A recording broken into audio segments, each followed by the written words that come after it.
Good morning, good afternoon, and good evening, beautiful souls. How are you all doing today? So, my name is Francine, and I'm here with my channel, the Oversoul Archives, here for a collective channeled message for you guys.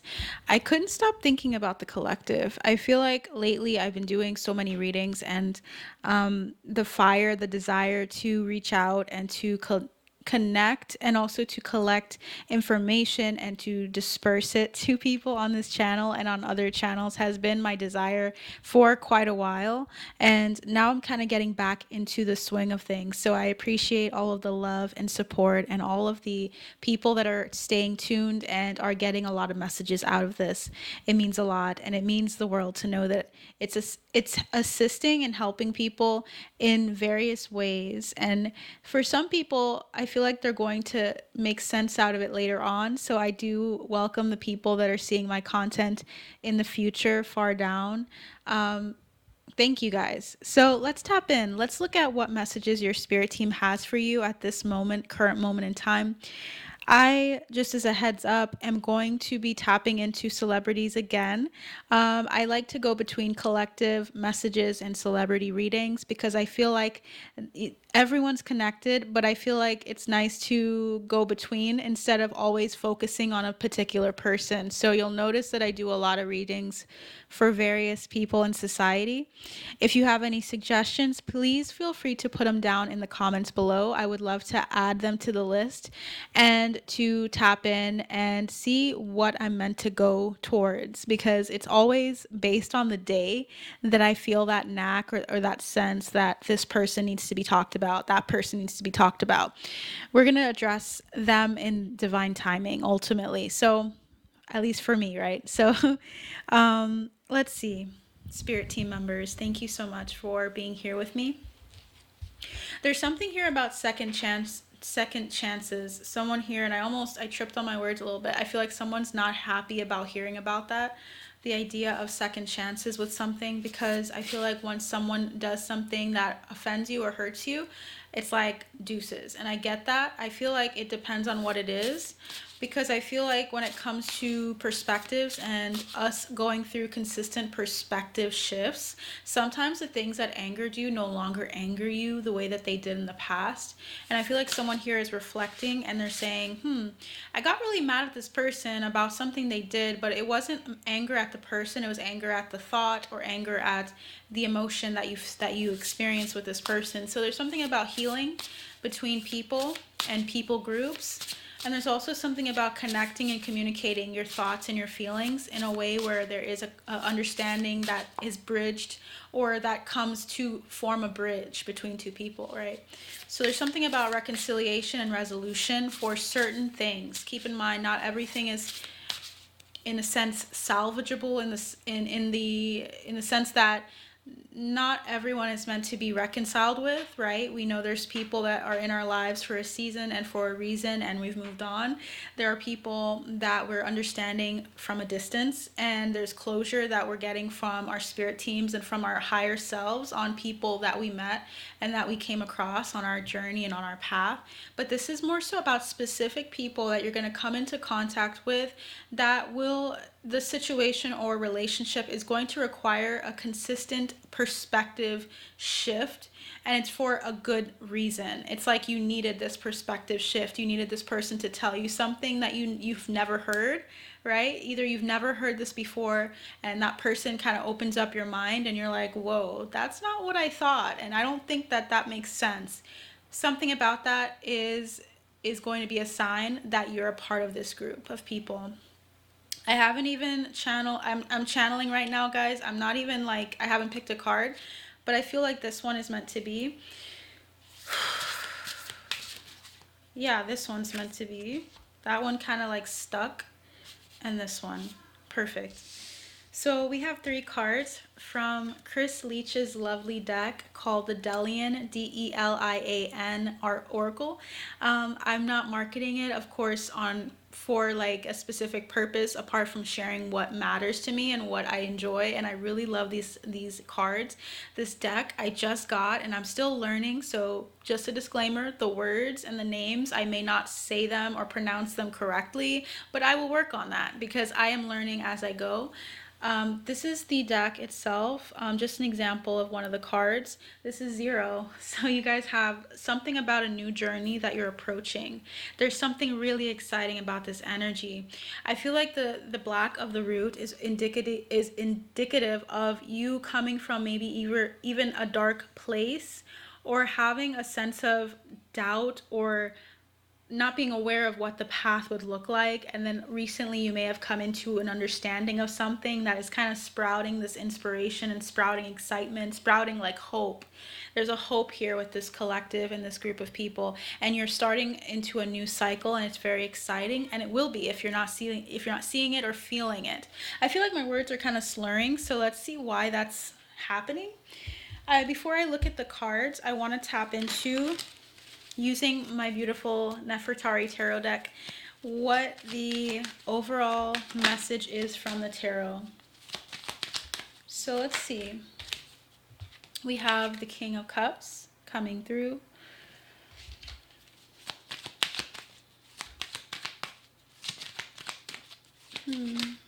We have, whoa, you have the Ten of Cups. 2 cups. You could be a Pisces, Cancer, Scorpio, or there's something about this season being a very joyful experience for you. 2 of Pentacles, finding balance, recalibration, juggling some things. And if you notice, there's 3 people here. You might be juggling things with a crew of people, or like a group that are coming alongside you. This could be people that you meet online. It doesn't have to be someone physically and tangibly next to you. This could be someone you meet online that's helping you construct something. And this could be someone from afar as well. We have 7 of Cups. This is about, I was going to say imagination, which is true, and also illusion. So you may be looking into questions and thoughts that you had swirling in your mind, and coming to some understanding or consensus of it with these people as well. So this is tying into what I said to you guys. I love that. So we have the Hanged Man. That's about deliberation and seeing something from a new perspective. So we have kind of what I was channeling coming through as a way of confirming the message to you before we got into the cards. I love that. So one more card, Spirit Team. Oh my gosh. So the 2 cards that flipped over, we have the Fool, which came out in the Oracle deck for you guys. And we have the Ten of Swords, new start. And there's something that was cut or severed for you guys, something that was causing you pain and causing you some disorder, causing you some just a sense of wow, there's so many words. Tumultuous. There was a tumultuous energy, or something that had to be ended but was reprised. I'm hearing reprised, like it came up and it was really painful, but you addressed it, or you are addressing it to now where you can actually start a new cycle, a really, really new cycle. Not like, I'm kind of like 1 foot in, 1 foot out. No, this is completely new. It means that you've addressed a lesson, or you've addressed a pattern in your life that was really painful and long term. I almost said the Hermit. So I heard 2 things. I heard the Hermit and the Vixen. So someone here might consider themselves to be a very attractive person. I'm feeling like the Queen of Wands energy. You have a way of stealing people's, I'm hearing, gazes at you. You're just very aesthetically pleasing to look at. And I also feel like you also have a way of demanding attention, or being very charismatic without having to ask for the attention. It comes to you. So something about the Devil energy, and then this card came with it. Look at that. Let's see what that's about. The Devil with the 5 of Swords. There's something about how you fought the demon, or how you fought demons or difficult energies or hardships is being addressed. You're probably pretty headstrong. Some of you are just pretty headstrong when it comes to challenges. Yeah, very intuitive. So when I say combative, I want to, or when I talk about fighting something, I want you to know you can fight things in various ways. You don't have to fight it physically, right? There are things that you can mentally fight. Mental patterns. It feels like you guys have fought very valiantly in certain cycles that people tried to impress on you, perhaps through your family lineage, like someone that taught you things a certain way, and you're realizing that that's not aligning with you. Or this is about just things that you've collected across time, like lessons or ways of seeing the world that aren't assisting you in a positive way. It's like you might have seen things with more so like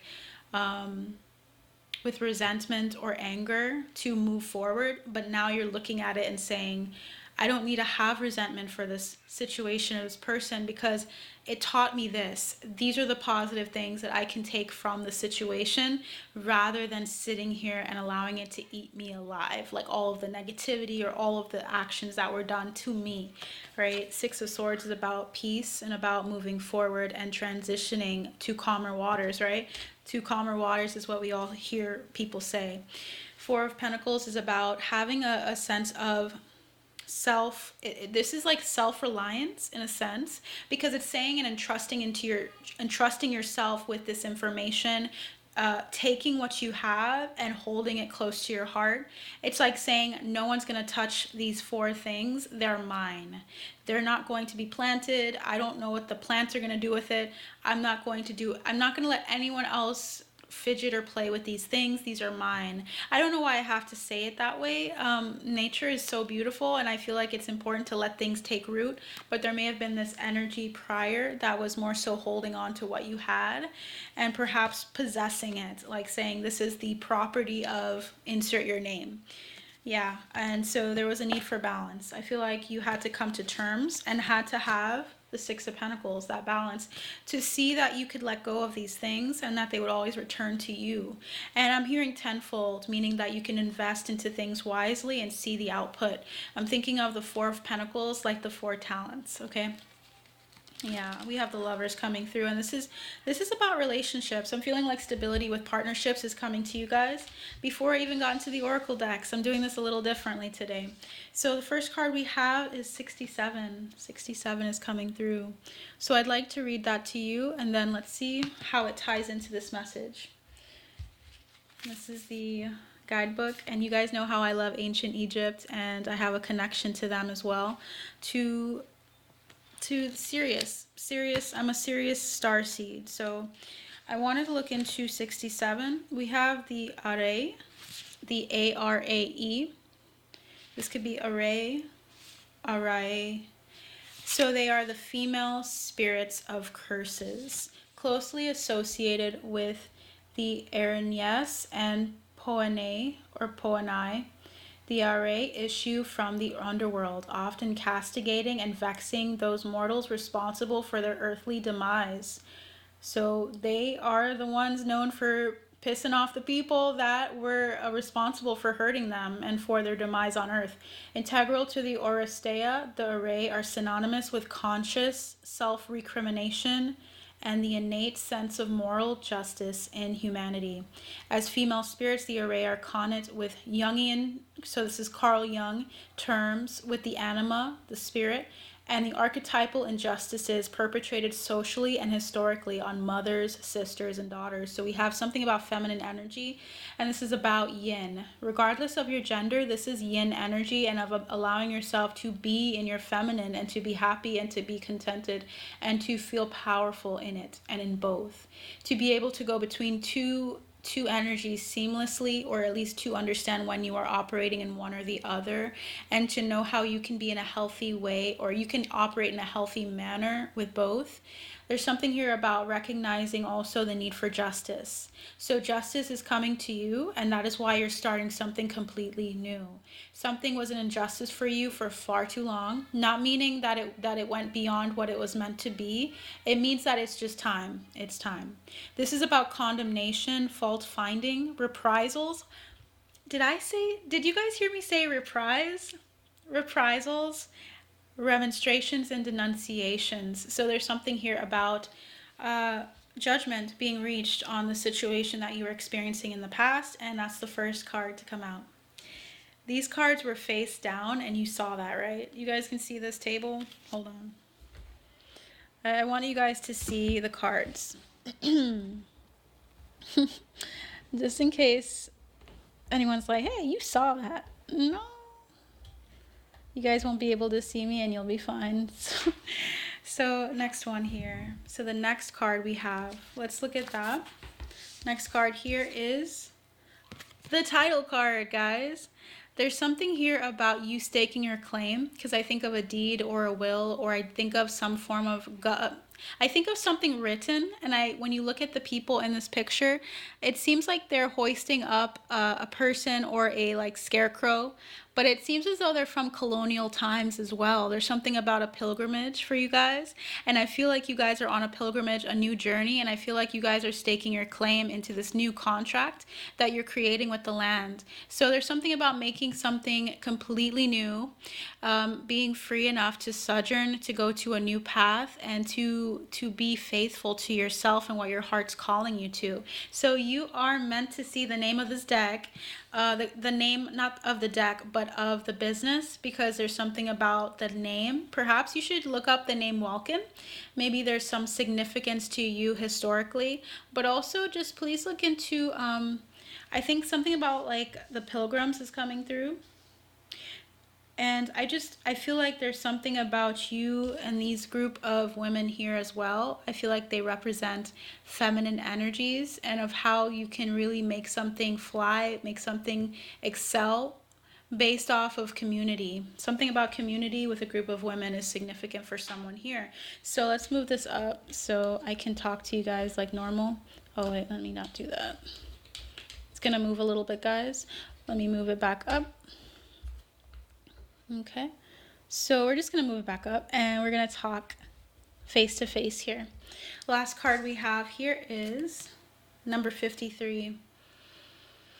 Okay, number 53, what are you meant to tell us today? We have Horme. So Horme, number 53, is the daemon or demon of eagerness, impulse, and the motivating factor of human action. Conceptualized in many ways, Horme has been used from Aristotle in his notion of entelechy, right energy at work, to Jungians, this is about Carl Jung followers, in their portrayal of the psychological drive towards individuation. So it's about appetite, incentive, causal, reflexive energies, visceral and spontaneous energies, like the Fool. So you guys are on a whole new journey and you're meant to impart something to the collective because you've taken the time. I think you've taken, for some of you, lives to address something that was karmic, that was generational, that was plaguing your family. And this could be something that we need to break down. What was plaguing their family, spirit team?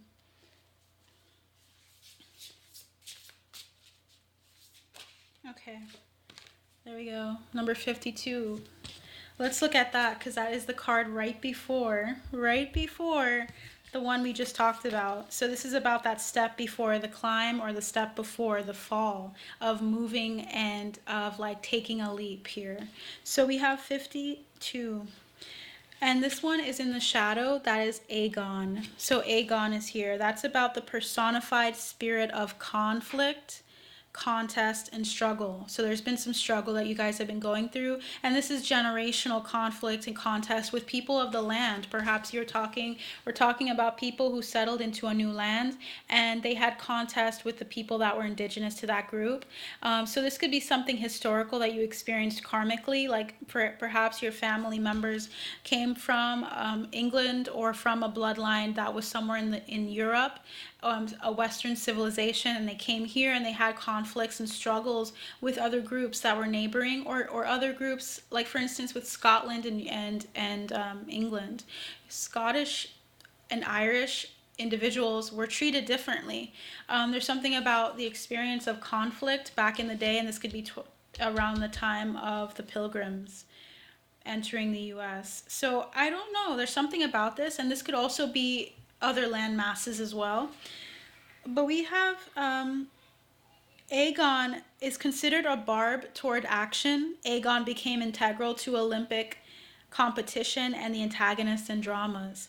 By extension, Aegon became integral to theatrical tragedy and synonymous with an internal conflict of the soul. So this is about in upright, this is about sensual pleasure, enjoyment, gratification, voluptuousness, and hedonism. But in the reverse here, this is opposition, a dilemma, a goad, once bitten, twice shy, and pangs, as well as agony. Okay. And as I was about to talk about that, keep in mind, I could just be thirsty, but I tend to get messages this way physically. So there's something about I'm being unable to speak, the feminine, not being able to speak because what they had to say was very either argumentative or was very headstrong or was very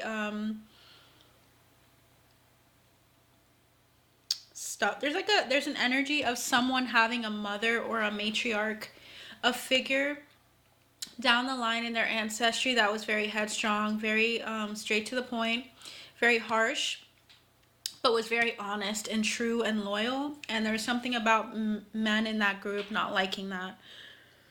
So this person couldn't speak as they wanted to. They wanted to speak and to share the truth and share about their feelings towards the injustices that were happening around them, whether it be towards themselves or towards a group of people. There's something about an outspoken energy that you are embodying because of someone in the past, someone in your line that didn't get to do that or didn't have the ability to speak.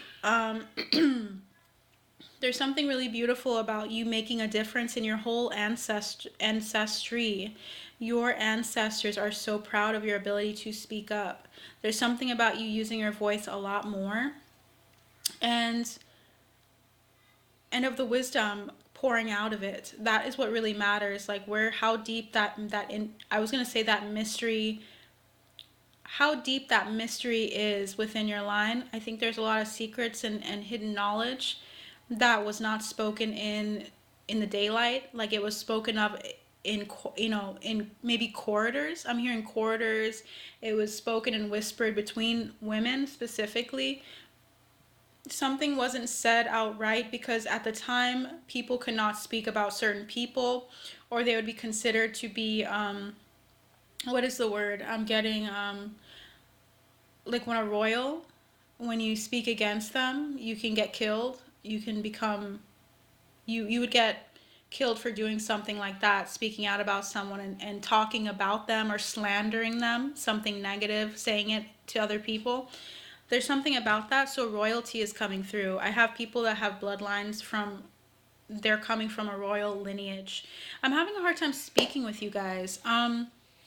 It's so ironic. It feels like something is trying to come out and it's not coming out as clearly as I want it to. What is not coming out clearly, Spirit Team? That was interesting. So, okay. Yeah, Knight of Pentacles. So this is something that has happened and it's been occurring in your family for a long ass time, to where I feel like it's so thick, it's so pervasive in the line, but I feel like you are doing, this is a big deal. Do you realize how big of a deal it is that you're walking past certain things generationally that your parents, your grandparents, your great grandparents couldn't seem to get a hold of or do or acknowledge? They may have seen aspects of this, but it's like you're coming into an understanding of this, and it's like a gift. It's a gift to them, and I feel like you need to recognize how far you're moving, how much you've progressed as a human and as a person this time around as well. Like how you have been making huge leaps. Um, your spirit team wants to make that known to you. Um, I'm getting a weird feeling. We have a sun. This is about enlightenment. This is about also your energy. I think you're exposing a lot of things that were done in the dark. You're exposing a lot of secrets that were done in the dark. And I feel like that is your karmic justice to do that this time around when they couldn't do it. And you're doing it with a group of people who also had this in their line. So there's something about the people around you, even if you don't agree with them 100%, even if you don't relate to them 100%, there's something about you needing to recognize that those people are in your life for a reason and that there is good to get out of it, rather than trying to take from them. Of course, I'm not saying take what you can and just leave them behind. I'm talking about working cooperatively with people and seeing the beauty of what they possess for what they possess, like for who they are, and vice versa. Let them show you and convey to you what things they see in you and what they love about you. Give them that space and the ability to express it to you so that you can both work towards something bigger. This is beyond you guys. This is a big a big piece of the puzzle, I think. And I feel like once you are able to approach people around you, these people that are coming into your life with more of an openness and more of like an excitement, you're going to notice a lot of things are going to become more clear to you faster. Something about like you guys all talking together and that bringing about so much enlightenment, so much knowledge, so much expansion. You guys sharing that information as a gift to each other. Wow, what you guys can accomplish. I hope you guys are recognizing how pivotal this information is for the collective to hear, for you guys to hear. I say it because I want you to see that you're not alone. So that is what I have for you guys. That is a very quick message that I wanted to bring to you. Is there anything else, Spirit Team? Bottom of the deck was number 7. I want to show you that. Number 7 in the shadow is going to be, let's see. It's going to be donkey. Stubborn, slow-witted, passive, sad, lowly, abused, an outcast. I feel like a lot of you might have felt like you were an outcast, and there might have been some energy of trying to put on a front or trying to protect yourself. Remember that Four of Pentacles? But there's no need for you to protect yourself with this group of people. They're not the ones you need to protect yourself from. They're going to be really great for you. And how you'll know, the way you'll know is you're actually going to feel like they're there for a reason, and it's for a good reason. Like you feel like you're opening up and you're having those perspective shifts. You're starting to see things, or at least stand back and say, huh, maybe there's something to this. Maybe there's a reason why this person came in my life. Let that be the case and let yourself open up to what is coming through, because I feel like you're going to be really pleasantly surprised by what you see and how they reflect you and vice versa, because they are reflecting aspects of you back to you, just as you are reflecting aspects of them back to them. So the more we can kind of unify and see how we're connected, and we can see the shadow and the light in each of us, but as long as we can see how we're connected in that regard, I feel like you guys are going to have a lot to celebrate, even more. I feel like that is where your bounty lies. Look at that table. Are you guys ready to sit at the table and to partake in what your ancestors and what you have sojourned for generations, for lifetimes, for incarnations elsewhere? This moment matters. Please see this as encouragement and acknowledgement of what is to come for you guys. I feel like this is coming really soon, so I hope this helps you. I hope this encourages you, as I stated. Please let me know what you think of this reading. This is very impromptu. This is also me doing this at like the most random time of the day, and I have a child, so I'm going to be spending time with them for a bit because I've been working on reading so much. I hope that you all have a wonderful day. I hope to see you guys again very soon, and I hope you take care, and I'll see you